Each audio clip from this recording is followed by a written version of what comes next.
Olá, estamos aqui mais uma vez para gravar o nosso vídeo do canal Guia dos Perplexos, ainda nos caminhos de Jesus.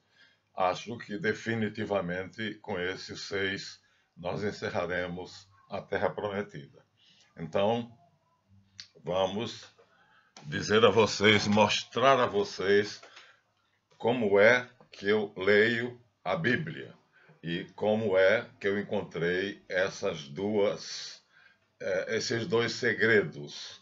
A Bíblia não é somente um livro de piegas, nem de carolas, nem de velhinhos e velhinhas, nem de mulheres e crianças.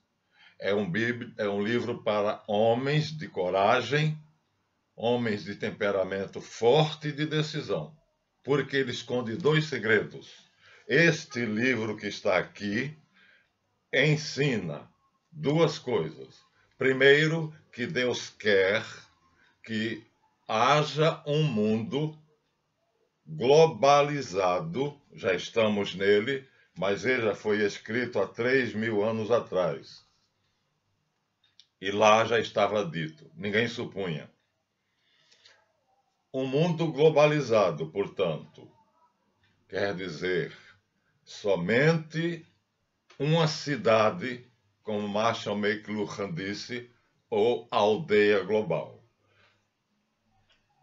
A suposição, claro, dos judeus, que foram eles que receberam essa revelação de um modo mais claro, porque não foram os únicos.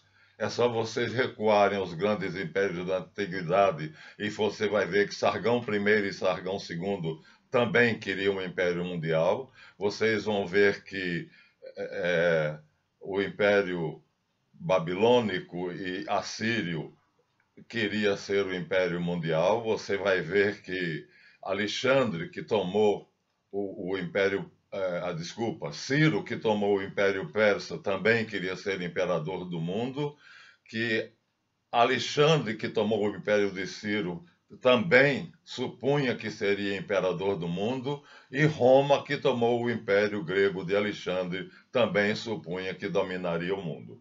Então, esta ideia de um império global, que neste livro mentiroso se diz que é uma utopia, na verdade foi sempre perseguido, foi um objetivo sempre perseguido, sempre desejado, e por ele se derramou muito sangue. Todo o sangue dos grandes impérios da antiguidade foi derramado por um império mundial. Isto que está aqui. Portanto, esse livro não passa de uma grande mentira. Platão, grego, filósofo, discípulo de Sócrates, disse, ouçam bem, dou graças aos deuses por ter nascido grego e não pagão. Ateniense e não sob um tirano, quer dizer, democrata. Homem e não mulher. Mas dou graças aos deuses principalmente por ter vivido na época de um homem chamado Sócrates. Isso queria dizer o quê? Que Platão considerava que os gregos eram superiores aos pagãos. Dou graças aos deuses por ter nascido grego e não pagão. Bárbaro. Então, São Paulo vai dizer isso maravilhosamente, mas quando nós... vou citar de memória, esse livro eu vou consultar pouco, vou citar de memória. Todos os antigos patriarcas eram, na verdade, seres humanos detentores de um grande segredo. O mundo será uma única cidade, governada por um único rei, que ditará a lei, e essa lei será a lei de Deus. E quem obedecer a essa lei, rigorosamente cumpri-la, será o abençoado que governará este mundo. Será o rei, o príncipe que eles chamam deste mundo globalizado, porque governará como um pai amoroso que governa todos os seus filhos num regime não chamado democracia, que é porcaria, nem república, porque a res pública é muito pouco pública, é dos políticos, não é do povo, como eles queriam res pública, pública aí significaria do povo, mas o povo são os políticos e desde a criação da Faculdade de Direito de São Paulo, que isso já estava sendo planejado lá. A corrupção da nossa República foi planejada na Faculdade de Direito de São Paulo. Quem quiser, é uma tese de mestrado de um candidato a mestre na Universidade Gama Filho, e eu mandarei, mande para o meu e-mail, ou mande a pergunta para os meus vídeos, e mande o seu e-mail. Eu enviarei a conjuração feita na Faculdade de São Paulo para proclamar a República e torná-la esse antro de corrupção. E democracia, nós podemos dizer que vivemos numa democracia? Eu vejo a oposição acusar o governo de fascista e o governo acusar a oposição de comunista. Então, a verdade é esta. Um só Deus, um só rei. Mas esse rei tem que ter algo muito especial, gozar da bênção de Deus. E o que é gozar da bênção de Deus? É cumprir os seus mandamentos, como está escrito em Deuteronômio. Bênçãos e maldições. As leis religiosas, na verdade, os judeus dispuseram isso em 613 preceitos. Depois começa aqui no Decálogo. Não sei se dará para vocês verem em vermelho. 5 aqui, o Decálogo. Começa daí e vai por tudo isso aqui e vai mais adiante. E é repetido em Êxodo, e está espalhado por Números e por Levíticos, e está em toda a Bíblia. O mundo terá um só governante, mas esse governante terá que agir como um pai que governa a sua família e que ama a todos os seus membros como seus filhos. Imagem do Deus invisível. Portanto, digno da bênção de Deus. Esta era a trama, este era o segredo. Isto é que Eduardo Churré nos diz no livro Os Grandes Iniciados, quando ele fala da trama monoteísta patriarcal, o plano dos patriarcas monoteístas. Portanto, ali estão misturados muitos povos. Não caiam na tolice de imaginar que aquelas genealogias imensas que estão no Gênesis são pai e filho consanguíneo. Nós temos aqui a primeira genealogia, que é a linhagem dos bons, Gênesis 4.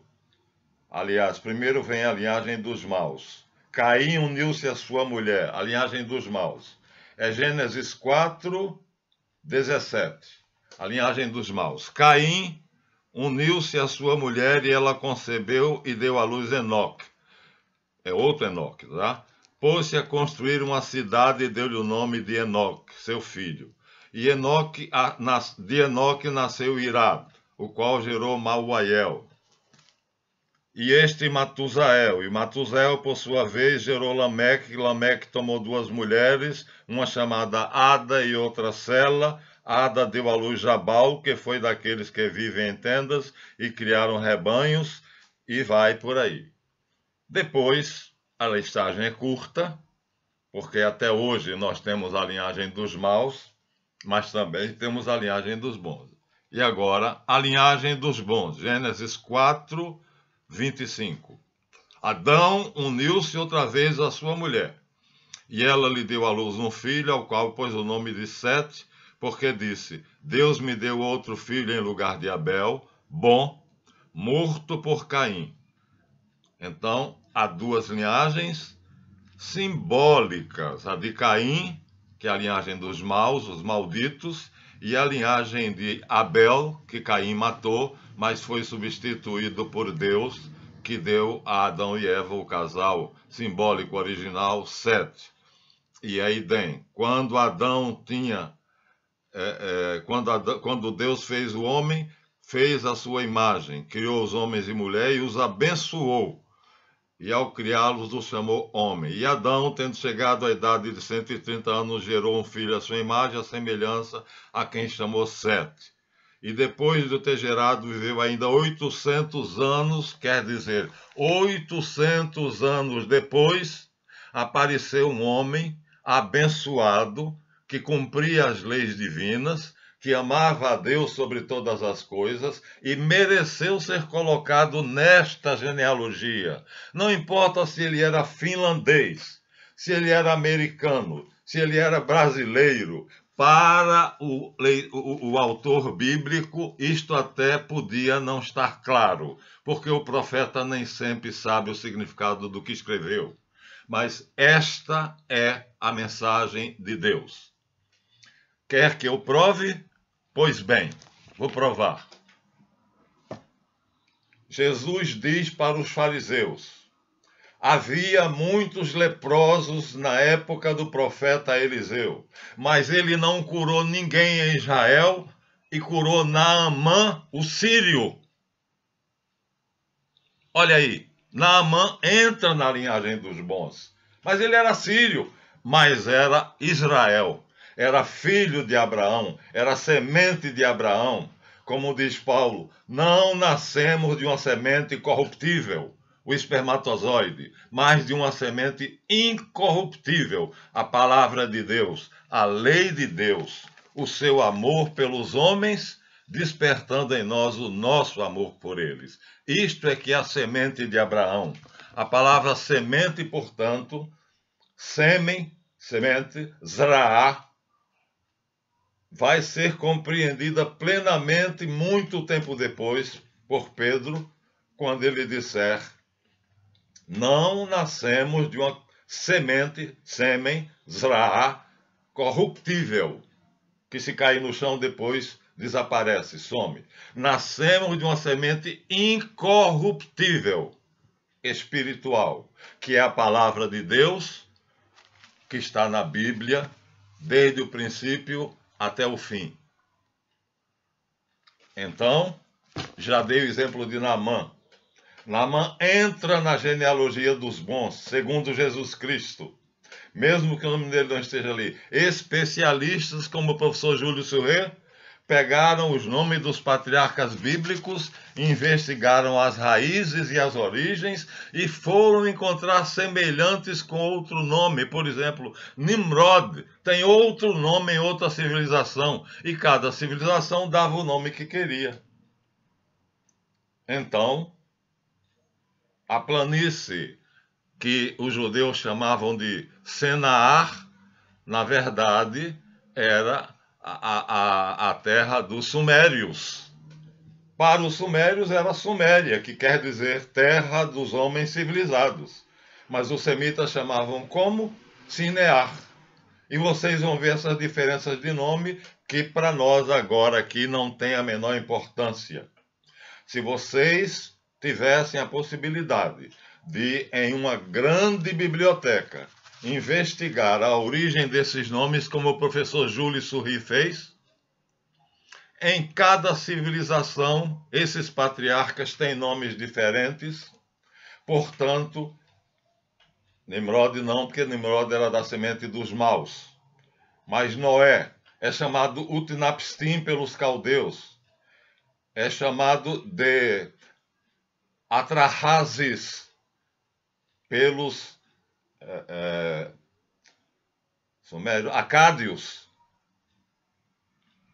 é chamado de Ziusudra pelos sumérios. Então, o mesmo homem, Noé, vai ser chamado Ziusudra pelos sumérios, vai ser chamado Atrahasis pelos acádios, vai ser chamado Utnapishtim pelos caldeus e vai ser chamado Noé pelos judeus, a mesma pessoa. A descrição é o mesmo fato, o dilúvio dito universal. Esse é o grande problema. Então nós temos a impressão, e o autor bíblico não se furtou à preocupação de não nos dar essa impressão, de que, na verdade, nós estamos aqui diante de uma linhagem que vai formar o povo judeu, que é o povo eleito, todo o povo é eleito. Olha só, há profecias que, ontem eu li que foi Zorobabel, mas já vi em outros lugares que foi Daniel, que leu para Dario e Dario leu para Ciro: chamarei meu filho Ciro persa, palavra de Javé, e ele conquistará a Babilônia, e eu porei sob os seus pés todos os seus inimigos, e ele libertará o meu povo do cativeiro. Meu filho Ciro, o persa, Curus, na linguagem de Ciro, na linguagem persa. Meu filho Ciro, meu filho Naamã, o sírio, Ciro, o persa, a palavra Ciro e Sírio é parecido, mas veja, Síria é o nome de um país. Um homem nascido nesse país chamado Naamã foi considerado digno de governar o mundo se ele estivesse na época no mundo globalizado. Depois aparece um homem na Pérsia chamado Ciro, e ele tem uma noção que o torna abençoado e ele merece figurar na lista patriarcal. Nabucodonosor, apesar de tudo, tinha uma visão universalista. Ele batia no peito e se ufanava e dizia: Babilônia é a cidade universal. As suas portas estão abertas a qualquer homem de qualquer país que queira, entrando nela e obedecendo às suas leis, trabalhar, ganhar dinheiro honestamente e contribuir para a nossa grandeza. Esta visão de Nabucodonosor fez com que Deus o elevasse sobremaneira e o colocasse acima de todos os reis do seu tempo. Inclusive, ele conquistou a Assíria, que tinha conquistado o reino de Israel, e conquistou Judá. Então ficou com os assírios, com o reino de Israel, com o reino de Judá, e conquistou tudo à sua volta. Foi o maior rei do seu tempo. Mas temia a Deus, sim. Vocês veem a história de Nabucodonosor, mas simplesmente porque ele tinha uma visão universalista. Está dentro da Babilônia, é babilônio. Caracalla é o nome do imperador romano que vai promulgar um edito. Eu devia ter visto antes de gravar o vídeo em que ano, mas Paulo vai ter um tratamento especial, nosso São Paulo, por ser cidadão romano. Pedro vai ser crucificado de cabeça para baixo, Felipe vai ser crucificado numa cruz em X, mas Paulo vai ser degolado porque ele tinha o privilégio de ser cidadão romano. Imagina, hein? E com esse privilégio ele não pôde ser julgado fora de Roma. O cidadão romano gozava de vários privilégios e um deles era só ser julgado na cidade de Roma. Caracalla, também chamado Baciano, estendeu através de um edito, o Edito de Caracalla, a cidadania romana a todos os habitantes do Império Romano. Nós vamos vendo a noção universalista crescer, ou seja, aquela mente pequenininha e estreita que Moisés ainda mostra, dizendo a Josué: pega Canaã, conquista, limpa do povo, faz uma limpeza étnica, porque os seus povos que estão lá, eles cultuam os pecados capitais. os ídolos que eles cultuam, todos eles são símbolo da luxúria, da avareza, da cobiça, da idolatria e de tudo mais. Então, é necessário extirpar esse povo para que o que ficar lá vai ser o povo que vai cumprir meus mandamentos. Deus sabia que isso não aconteceria. Por isso Moisés faz bênçãos e maldições. Há, no capítulo 6, a corrupção universal, depois da linhagem dos bons, já sabemos a sobejo que de Abraão até Isaac vão 20 gerações. E os experts dizem, bobagem se você quiser tentar encontrar como o evangelho na listagem dos ancestrais de Jesus é em Lucas, a de Mateus, ou em Mateus é em Lucas. Evangelho segundo São Mateus. São Mateus, tá? Ele dá a genealogia de Jesus. Genealogia de Jesus Cristo, filho de Davi, filho de Deus. Filho! Não foi essa a palavra que Jesus disse no Evangelho?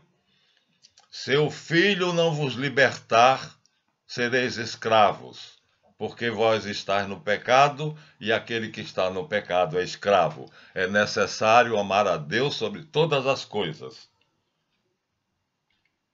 Portanto, as gerações são ao todo, desde Abraão até Davi, 14 gerações. Não dá. Se você for pela história, isso não é verdade. Não sou eu que digo, são os eruditos. E desde Davi até a deportação para a Babilônia, 14 gerações. Também não dá.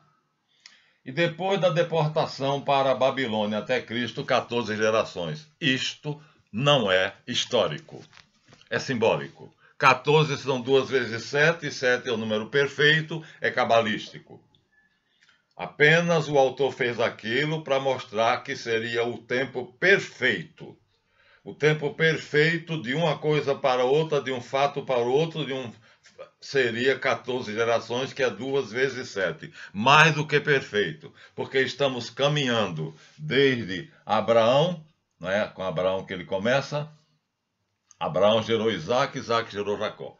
De Abraão até Jesus Cristo são 14 gerações, 2 vezes 7. 7 é perfeito, mais do que perfeito, 2 vezes perfeito, é o que o autor quer dizer.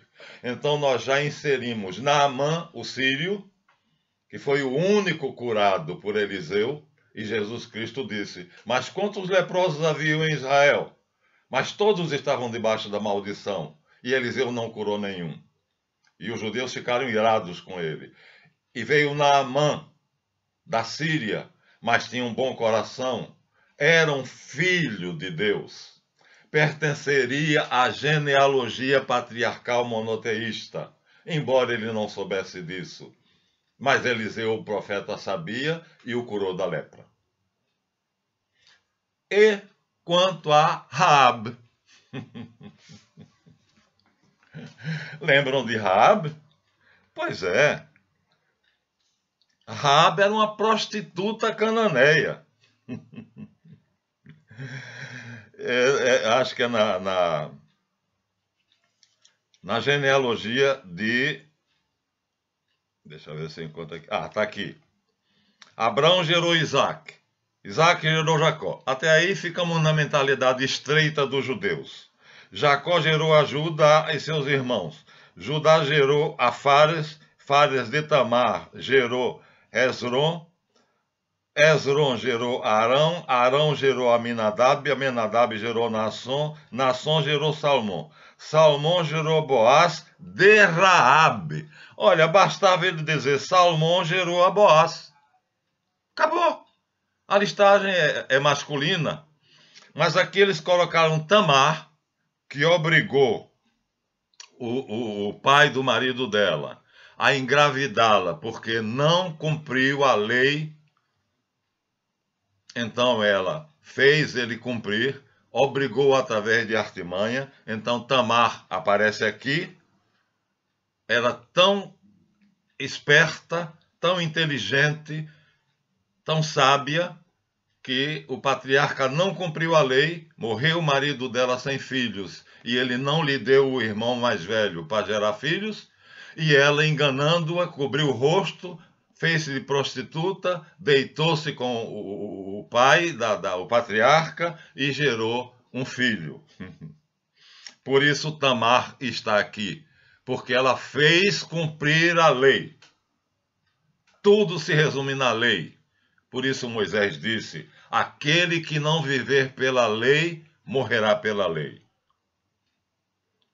E aqui, olha só, Arão gerou Aminadab, parou. Aminadab gerou Naasson, parou. Naasson gerou Salmão, parou. Salmão gerou Boaz de Raabe. Foi necessário acrescentar que Boaz nasceu de Raabe, a prostituta cananeia, que entra aqui na lista patriarcal como ancestral de Jesus, portanto, na linhagem dos bons, porque se converteu ao Deus verdadeiro, cumpriu seus estatutos, o coração dela se converteu ao Deus e Pai de nosso Senhor Jesus Cristo, e ela deixou de ser estrangeira, passou a ser filha de Deus. Então a diferença é entre os filhos de Deus e filhos do diabo. Se bem que eu disse a vocês que na parábola de Jesus Cristo, Deus é Pai até mesmo no inferno. E nós, se estivermos na maldição do inferno, Deus não nos permita, quando olharmos para Deus, diremos: meu Pai. E Ele dirá: fala, meu filho. Ele não nos rejeitará. Então, aqueles que merecerão o nome de filhos de Deus pertencem à tradição patriarcal monoteísta. Não importa a raça.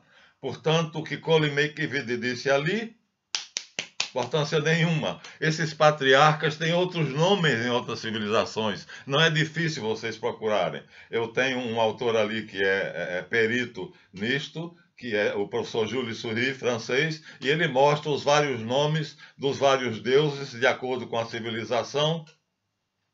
Júpiter, traduzido da Iupater. Pater, Iu, Iu de Iá, Javé, ou de Ilu. Quer dizer, no final é Pai Javé.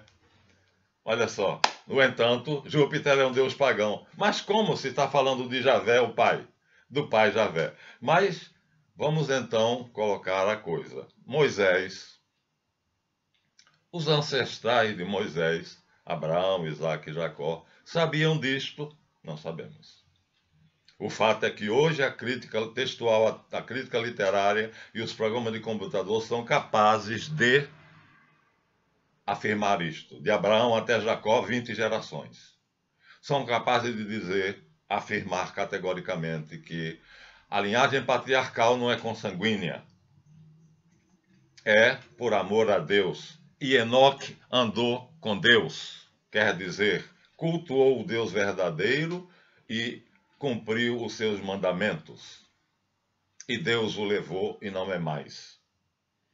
Então, aquela linhagem dos bons quer dizer homens de quaisquer povos, de quaisquer nações, de qualquer país que fossem de coração dispostos a fazer a fraternidade universal, dispostos a fazer a vontade de Deus e tratar todos os homens como uma enorme família que habitaria sobre a face da terra.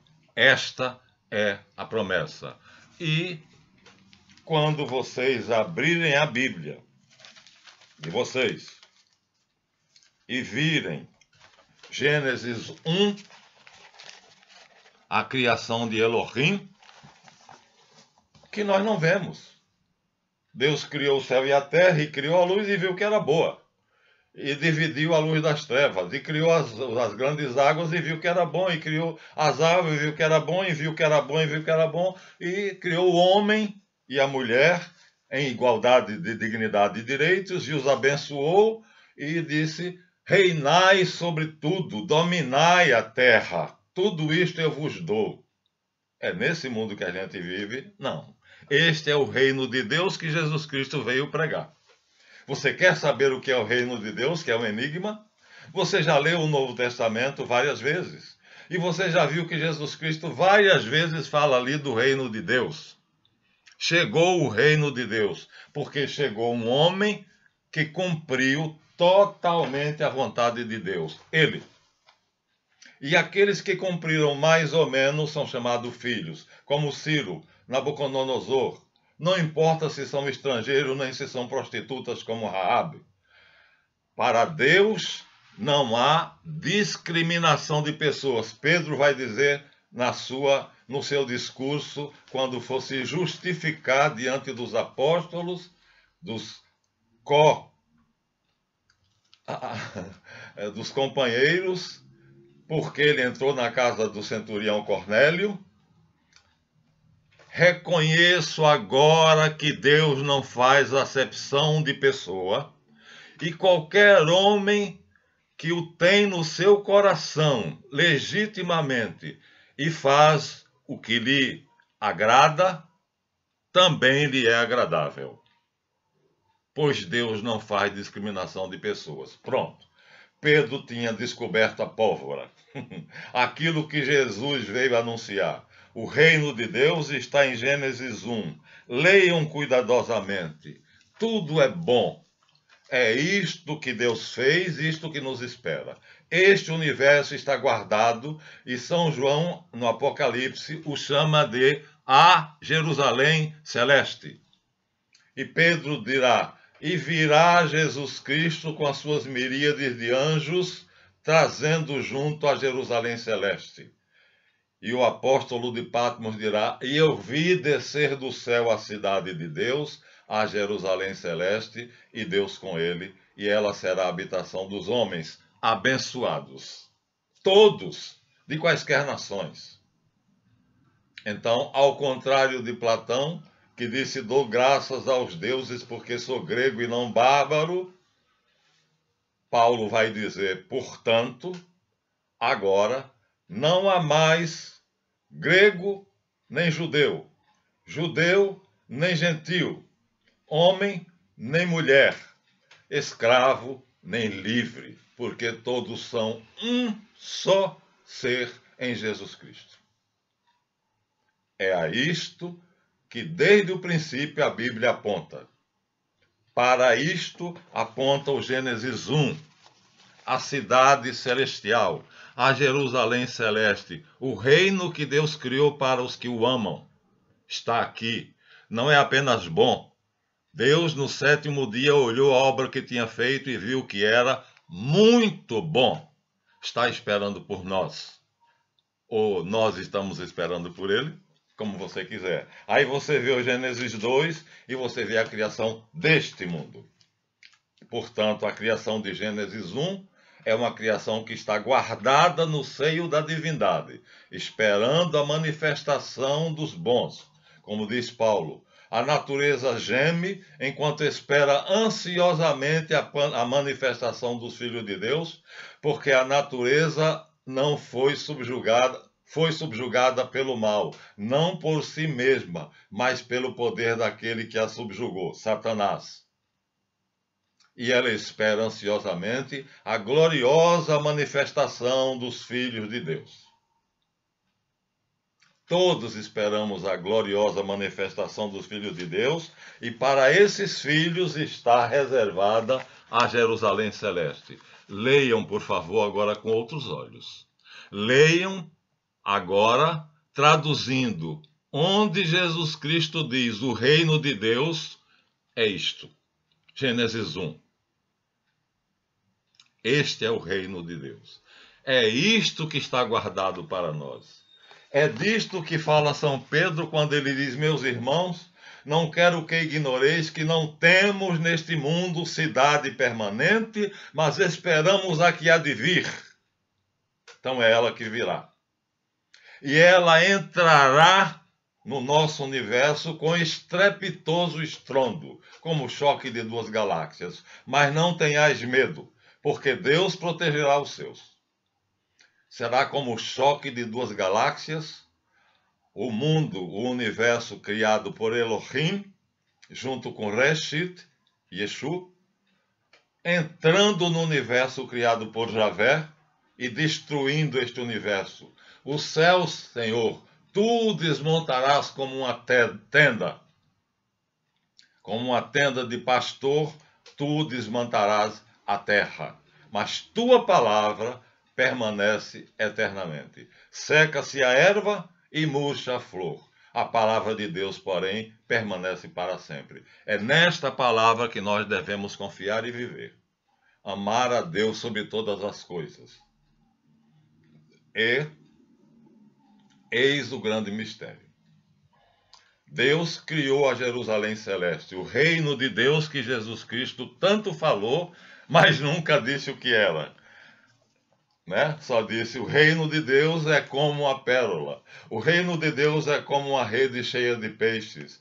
O reino de Deus é como um tesouro encontrado no campo por um lavrador que o escondeu de novo, foi vender todos os seus bens e veio comprou aquele campo. E agora ele era dono. Aqui está o reino de Deus, Gênesis 1. Este universo, criado por Elohim, El Elyon, El Shaddai, a Jerusalém Celeste, a cidade dos bons, a cidade daqueles que Jesus, como diz Paulo, aqueles que Deus, em sua onividência, anteviu, a esses predestinou, e aos que predestinou, escolheu para serem seus filhos adotivos em Jesus Cristo. Então, quando Deus escolhe, é porque nós já nos escolhemos. Eu me escolhi. Faço tudo para cumprir a vontade dele, porque eu me escolhi. A eleição, quem faz é você. Como estava ali quando eu li Caim, quando Deus diz, por que baixas a cabeça? Se tens medo do pecado, não adianta, porque ele está espreitando você, está à sua porta, mas tua vontade pode dominá-lo. Mas Caim matou Abel. Não dominou o pecado. Se tornou filho do diabo, porque o diabo é assassino. E quando ele mata, faz o que lhe é próprio. E é mentiroso. E quando ele mente, ele faz aquilo que é próprio dele fazer. E o que é que nós estamos vendo no mundo de Javé? Desde a criação, depois que Deus criou Adão e Eva já obedeceram à serpente. Olha bem, a tentação da serpente não foi discernir entre o bem e o mal. Isso eles já sabiam. Isso é fator da inteligência. Foi determinar o que eles queriam que fosse bom e o que eles queriam que fosse mal, como está sendo agora. O direito, a lei está sendo manipulada. O nosso Código Civil foi rasgado. Há uma autoridade mundial que ela diz o que é bom e isso passa a ser bom. Criança de 7 anos vendo vídeos pornô seria colocado nas nossas escolas se Bolsonaro e outros de direita não tivessem vetado lá na Câmara Federal. Era um jogo, era um kit com vídeos pornográficos, com livros pornográficos, ensinando as crianças a fazerem sexo de qualquer maneira e dizendo, olha, dê o que você quiser, você é quem escolhe o que dá. A opção é sua. Esse material foi vedado no Congresso, mas chegou ao Congresso. Ou seja, alguém quer determinar que o mal é o bem e o bem é o mal. O diabo. E os homens cedem à força diabólica. Como Jesus disse, vosso pai é o diabo, porque se vós fosseis filhos de Abraão, não haveria de querer matar-me. Abraão viu minha face e se alegrou. Então, Deus sabia de tudo o que aconteceria, sabia.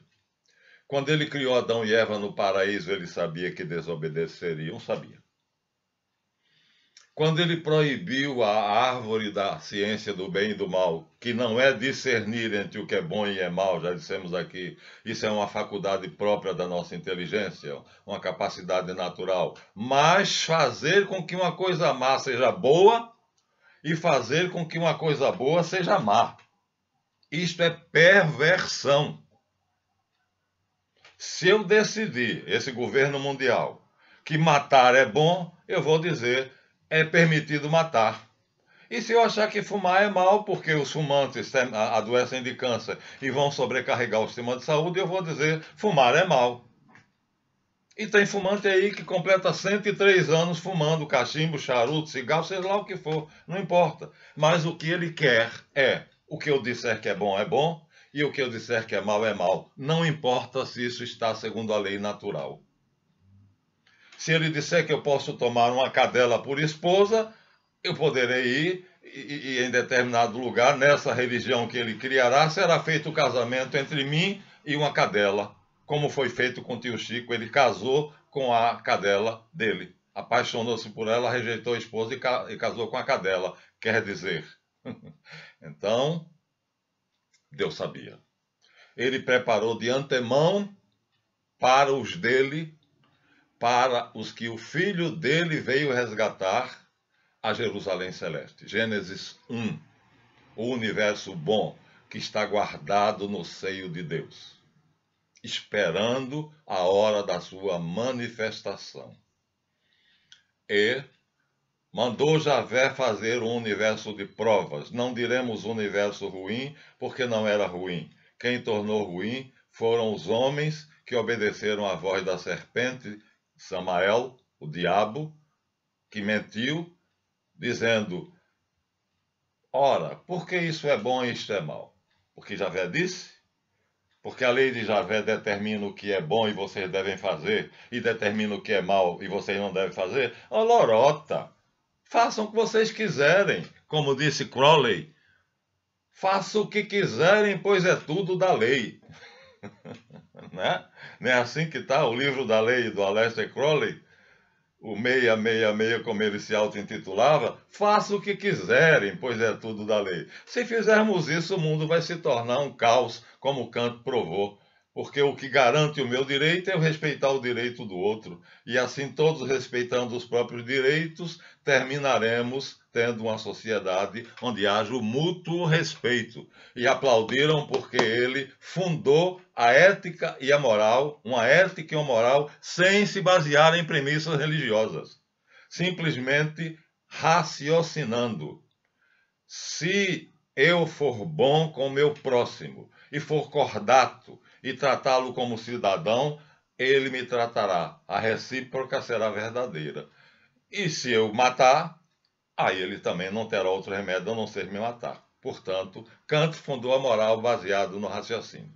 Bom, logo, leiam Gênesis 1, sabendo que ali vocês estão lendo o que é o reino de Deus, do qual Jesus Cristo tanto fala e nunca detalha, porque está no começo da Bíblia. Ele sabia disso porque ele conhecia bem a Bíblia. Foi ele que escreveu, né? Foi ele o mentor. E Javé, quando criou este mundo de provas, esse planeta de expiação e provas, criou sabendo que o homem ia obedecer à voz do mal e não à voz dele. E expulsou do paraíso e disse, maldita é a terra por tua causa. Ora, como homem quer dizer Adão, que vem da raiz Adama, da terra, se a terra é maldita, o homem que é feito da terra é maldito. Primeira maldição, diretamente de Javé. O homem é amaldiçoado porque ele veio do pó, do barro, e o barro foi amaldiçoado. Segunda maldição, Caim mata Abel. E Deus pergunta, onde está o teu irmão? E ele diz, porventura sou guarda do meu irmão? E Deus disse, a voz do teu irmão clama por mim desde o solo. Maldito seja a terra que se abriu para engolir o sangue do teu irmão. Segunda maldição. Agora nós temos o elenco de maldições que Moisés faz aqui no livro do Deuteronômio. Bênçãos para os que quiserem seguir a lei e maldições para os que a transgredirem. Deuteronômio 5, começa com o decálogo, está do lado de cá em vermelho. Não, 5 aqui do lado de cá em vermelho. E vai daí para frente no resto da Bíblia. Porque toda a Bíblia se resume a isso. Façam a vontade de Deus. Se, diz Moisés. Vamos lá. Aqui está o não matarás, não cometerás adultério. A base, a nossa base que nós chamamos de 10 mandamentos. Mas Moisés vai além e diz: se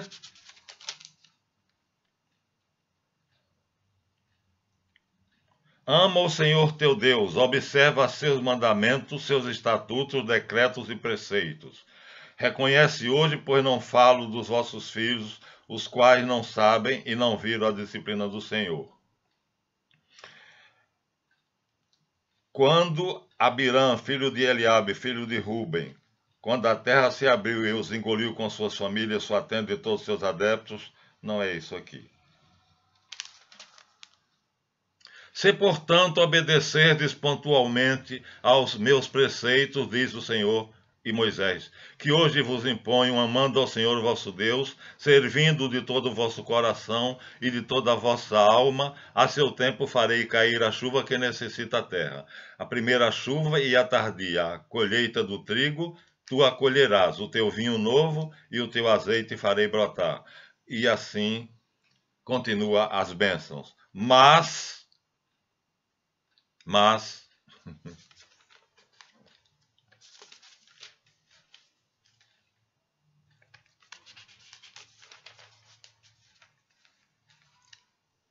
se não obedecerdes à voz do Senhor teu Deus, cumprindo diligentemente os seus preceitos, estatutos, que hoje te prescrevo, cairão sobre ti todas as maldições e te alcançarão. Maldito serás na cidade e maldito no campo. Maldito o teu cesto e a tua amassadeira. Maldito o fruto do teu seio e o fruto do teu solo. E vai por aí. Toda a Bíblia se resume nisto. Amarás ao Senhor, seu Deus, de todo o teu coração, com todo o teu entendimento e com todas as tuas forças. Por isso, aquele acréscimo do sacrifício de Abraão foi inspirado e tão valorizado. Tanto amou Abraão a Deus, diz a metáfora, que lhe daria seu filho único, sabendo que não podia ter mais outro, mas tendo fé que Deus cumpre as suas promessas, ele foi no escuro. Como Maria Santíssima, que sabia que seria apedrejada, apanhada grávida antes de se deitar com o marido, mas disse: Fiat, eis aqui a serva do Senhor, Fiat. Então, eu mostrei, né? As genealogias patriarcais não são exclusivamente do povo hebreu. Muitos povos estão ali inseridos com outros nomes. Jules Soury, francês, paleontólogo, faz essa afirmação e ele dá os nomes equivalentes. Não é só dizer, ele dá.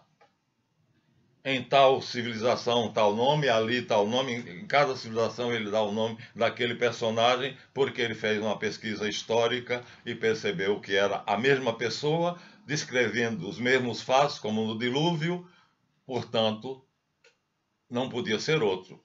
Então, se o nome é Ziusudra, se o nome é Atrahasis, se o nome é Utnapishtim, se o nome é Noé, o fato é o mesmo.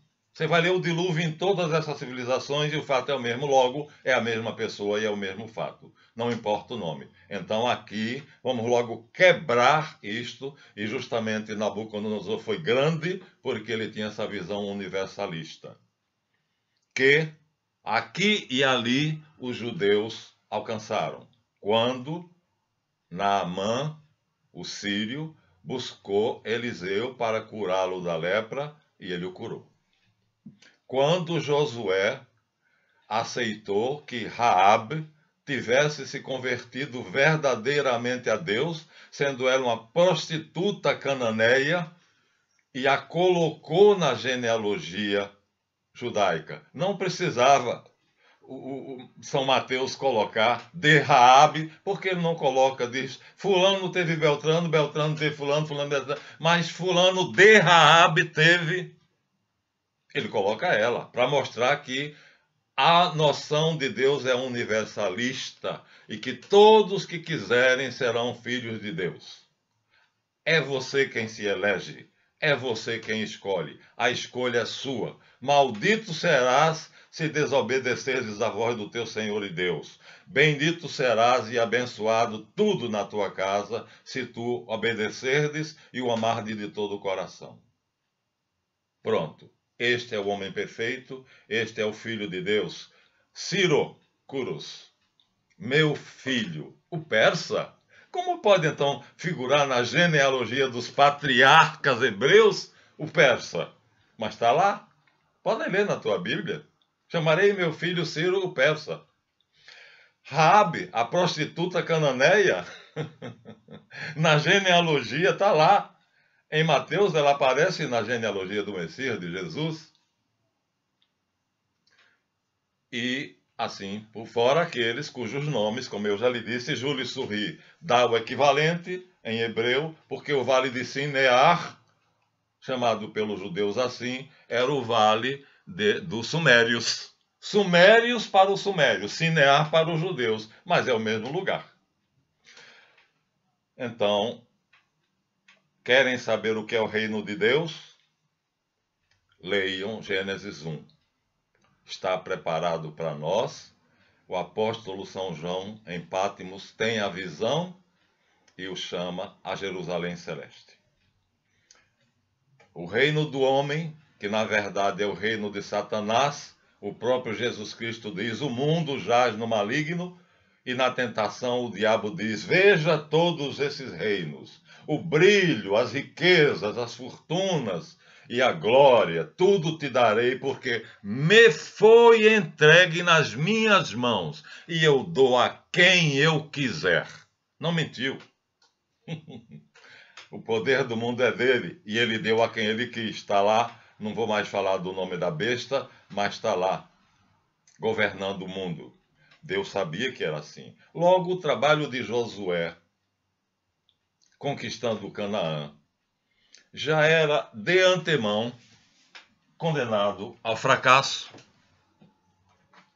E este livro magnífico que está no cânon da Bíblia cristã vai dizer o tempo todo o que eu estou dizendo aqui a vocês. Se Josué tivesse entrado na terra prometida, diz ele, Davi não diria nos seus salmos, se ouvirdes a minha voz, hoje não sejais desobedientes como vossos filhos foram no deserto. Hoje.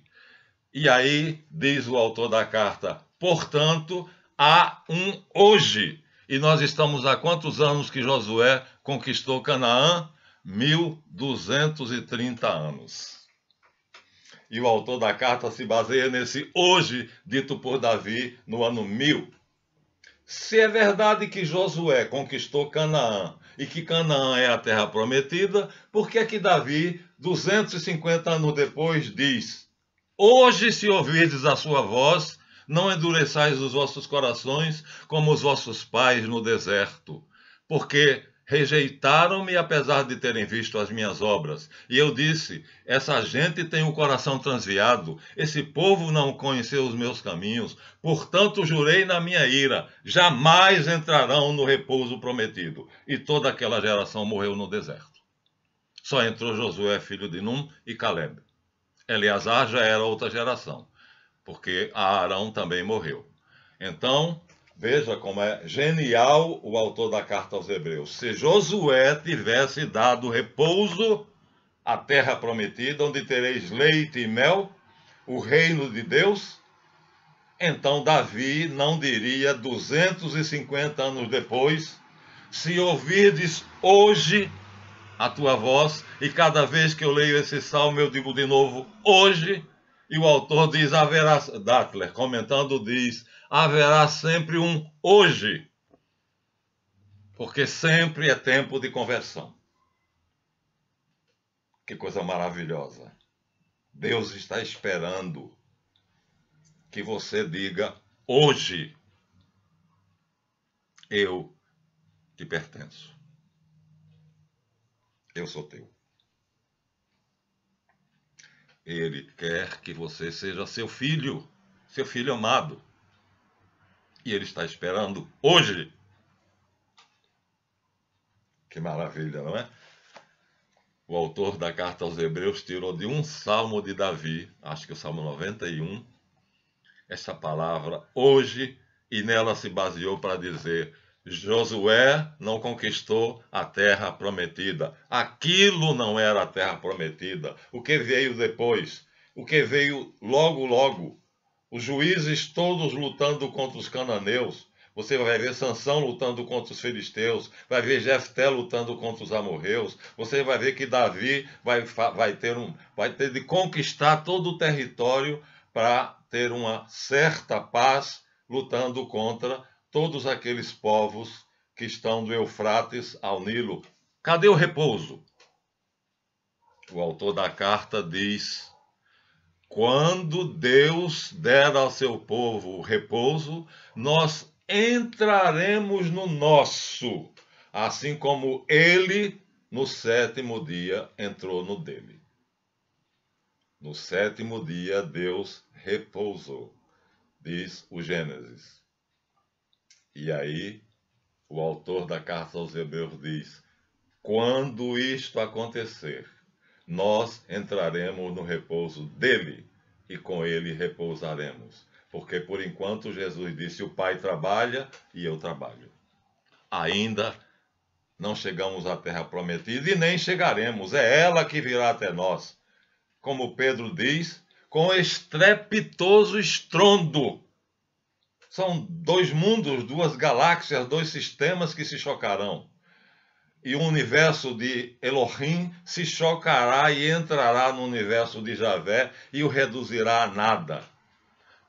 Quanto ao céu, Senhor, tu o desarmarás como se desarma uma tenda de pastor.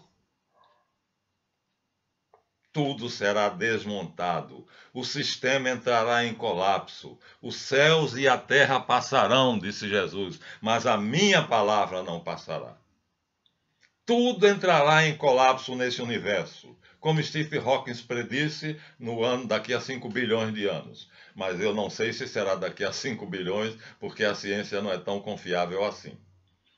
Mas ele supôs o choque da nossa galáxia com outra galáxia. Não é bem assim que o autor da carta aos Hebreus disse. É o choque de dois mundos, de dois universos. O reino de Deus, a Jerusalém celeste, como o discípulo de Patmos, São João diz, e o mundo de Javé.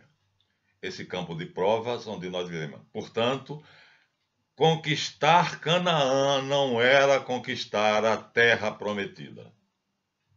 A terra prometida é o reino de Deus. O reino de Deus é Gênesis 1. E o homem jamais chegará onde Jesus chegou. Apontará para o seu vizinho e dirá aos seus conhecidos que foram criados com ele na mesma cidade: quem de vocês pode me apontar um erro? Este é o príncipe. Segundo a Bíblia, este será o governante digno de governar a terra unificada, o planeta globalizado, e restituirá ao planeta. Aliás, ele já virá pronto. Segundo Gênesis 1, leia e você vai ver como é belo. Leia agora sob essa ótica. E você verá como é belo o universo criado por Elohim e Reshit, que é Yeshua, nosso Senhor e nosso Deus. Aquele é o reino de Deus. Aquela é a terra prometida, the promised land. A nossa cidade, a cidade definitiva, porque Abraão vagou o tempo inteiro na Palestina, sem encontrar repouso. Isaac vagou o tempo todo entre a Palestina e Padã Aram, sem encontrar repouso. Jacó vagou pela Palestina e quando saiu da Palestina levou os filhos e toda a sua gente para o cativeiro do Egito. Essa é a terra prometida? E hoje o inferno que é? Israel é como uma unha encravada no meio do mundo árabe. E tem uma cúpula de aço que nem os Estados Unidos têm, porque ele sabe que a qualquer momento os árabes podem enviar mísseis e a cúpula de aço interceptará. São antimísseis. Isto é a terra prometida? Há uma grande mentira nisso tudo que o anticristo está querendo que nós creiamos. Porque nós somos moles de coração, nós cristãos, seja católicos, seja evangélicos, e nós e o resto do mundo diz: os cristãos têm a sua catedral, sua igreja no Vaticano. Os muçulmanos têm a Caaba em Meca. As três principais religiões do mundo, cristãos, judeus e muçulmanos, são as três grandes religiões monoteístas. A Caaba, que está em Meca, é o templo central dos muçulmanos. A Basílica do Vaticano, a Igreja de São Pedro, é a Basílica dos cristãos. E os judeus, coitados dos judeus, eles não têm o templo deles. O templo de Jerusalém foi destruído no ano 70, tem de ser reconstruído.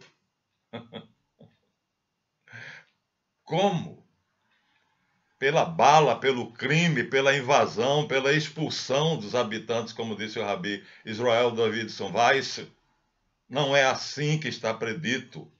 Está predito que esta será a terra onde nós seremos introduzidos em paz.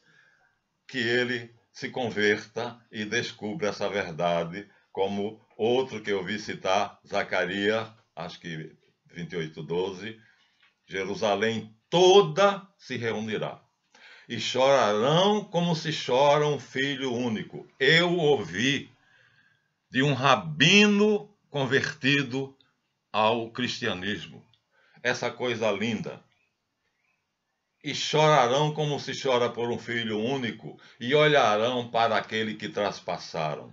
E ele disse: houve muitos profetas em Israel, mas nenhum deles foi traspassado, a não ser Yeshua, ou Yeshua.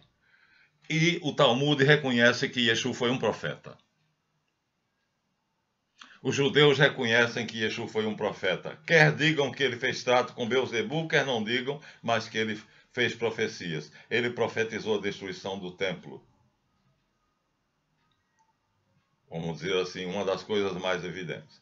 Então, e chorarão e contemplarão aquele a quem traspassaram. Isso seria a conversão em massa. Logo, Josué não conquistou a terra prometida.